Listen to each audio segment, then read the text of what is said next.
In this video, we will discuss about 10 proven steps you can take to improve your study habits and skills. Improving your study skills can be the great educational equalizer. Effective studying is the one element guaranteed to produce good grades in school and college. But it is ironic that students are almost never taught how to study effectively in school. Example: an important part of studying is note-taking, yet few students receive any instruction in this skill. At best, you are told simply, "You had better take notes," but not given any advice on what to record or how to use the material as a learning tool. Fortunately, reliable data on how to study does exist. It has been scientifically demonstrated that one method of note-taking is better than another, and that there are routes to more effective reviewing, memorizing, and textbook reading as well. There are 10 proven steps you can take to improve your study habits and skills. At number 1. Behavior modification. Behavior modification can work for you. Use the association learning concept. Attempt, as nearly as possible, to study the same subject at the same time in the same place each day. You will find that, after a very short while, when you get to that time and place, you are automatically in the subject groove. Train your brain to think math on a time-place cue, and it will no longer take you 10 minutes a day to get in the math mood. Not only will you save the time and emotional energy you once needed to psych yourself up to do math, or whatever else, it will also help you remember more of what you are studying. After studying, reinforce yourself by doing something you want to do: watch television, go to a party. Experts know that positive reinforcement of a behavior, such as studying, will increase its frequency and duration. At number 2. Do not study more than an hour at a time without taking a break. In fact, if you are doing straight memorization, do not spend more than 20 to 30 minutes at a time. Here is the rationale behind taking such small bites out of study time. First, when you are under an imposed time restriction, you use the time more efficiently. Have you noticed how much studying you manage to cram into the day before big exams? That is why it is called cramming. Second, psychologists say that you learn best in short takes. In fact, studies have shown that as much is learned in 4 one-hour sessions distributed over 4 days, as in one marathon 6-hour session during one day. That is because, between study times, while you are sleeping or eating or reading a novel, your mind subconsciously works on absorbing what you have learned. So it counts as study time too. Keep in mind when you are memorizing, whether it is math formulas, or a foreign language, or names and dates, that you are doing much more real learning more quickly than when you are reading a social studies text, or an English essay. At number 3. Separate the study of subjects that are alike. Brain waves are like radio waves.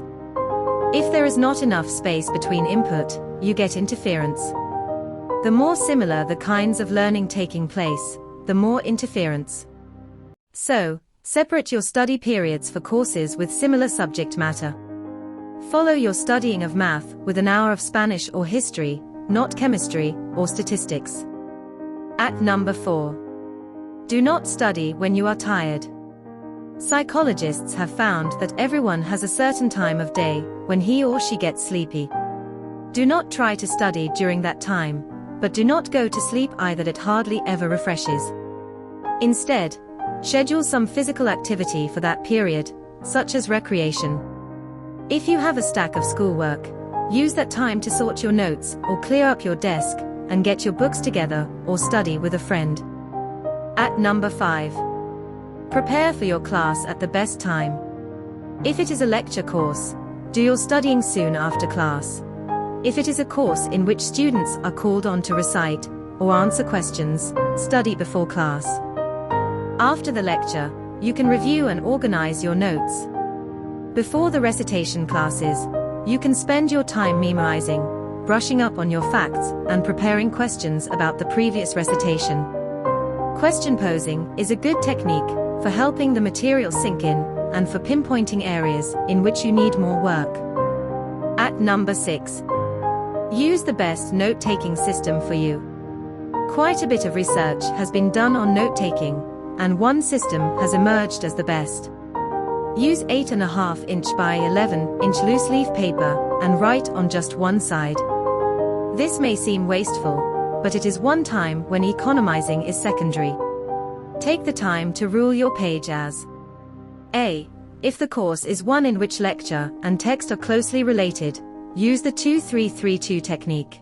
Make columns of 2 inches down the left-hand side for recall clues, 3 inches in the middle for lecture notes, and 3 inches on the right side for text notes. Leave a 2-inch space across the bottom of the page for your own observations and conclusions. B. If it is a course where the lectures and the reading are not closely related, use separate pages for class notes and reading notes, following the 2-5-1 technique, 2 inches at left for recall clues, 5 in the middle for lecture notes, and an inch at the right for observations and conclusions. After a while, you will not need to draw actual lines. You have most likely taken your lecture notes in the form that evolved during your years of schooling. At number 7. Memorize actively, not passively. Researchers have found that the worst way to memorize, the way that takes the most time and results in the least retention, is to simply read something over and over again. If that is the way you memorize, forget it. Instead, use as many of your senses as possible. Try to visualize in concrete terms, to get a picture in your head. In addition to sight, use sound. Say the words out loud and listen to yourself saying them. Use association. Relate the fact to be learned to something personally significant, or find a logical tie-in. At number 8. Read and study at the same time. It really takes less time in the long run reading with a purpose. Instead of just starting at the beginning and reading through to the end, you will complete the assignment much faster, and remember much more if you first take the time to follow the OK4RS method devised by Dr. Walter Pork. O. Use for overview. Read the title, the introductory and summarizing paragraphs, and all the headings included in the reading material. Then you will have a general idea of what topics will be discussed. K. Use for key ideas. Go back and skim the text for the key ideas, usually found in the first sentence of each paragraph. Also read the italics and bold type, bulleted sections, itemizations, pictures and tables. R1. Read. Use for read your assignment from beginning to end. You will able to do it quickly, because you already know where the author is going and what he or she is trying to prove. R2. Recall. Use put aside the text and say or write, in a few key words or sentences, the major points of what you have read. It has been proven that most forgetting takes place immediately after initial learning. Dr. Pork says, 1 minute spent in immediate recall nearly doubles retention of that piece of data.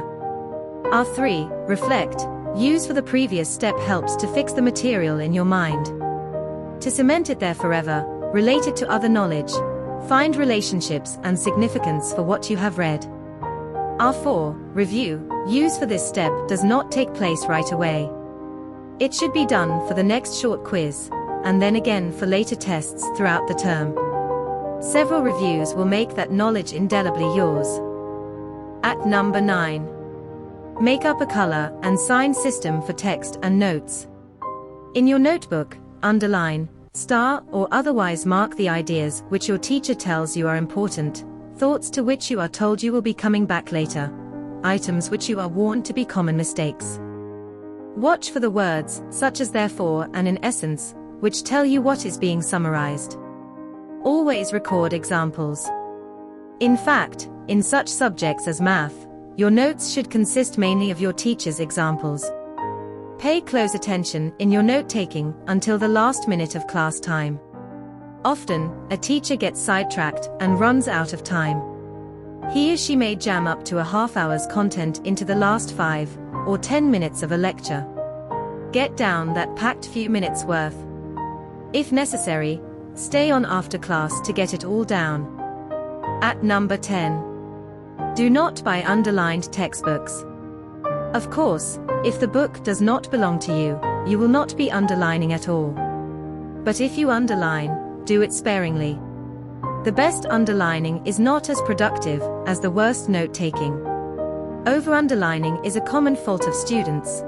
Only the key words in a paragraph should be underlined. It should be done in ink or felt tip highlighter, and it should be done only after you have finished the OK part of your OK for RS reading. If you are buying your book secondhand, never buy one that has already been underlined. You may tend to rely on it, and you have no idea whether the hand that helped the pencil got an A or a F in the course. If, due to availability or finances, you have to buy an underlined textbook, mark it in a different color. Research has proven that it is not how much time you study that counts, but how well you study during that time. In fact, in at least one survey, students who studied more than 35 hours a week came out with poorer grades than those who studied less. Remember, use your study time wisely, and you too will come out ahead. Thanks for watching this video. I hope these tips will play a vital role in improving your studying techniques. Please subscribe to my channel and press on the icon button to see videos like this in the future.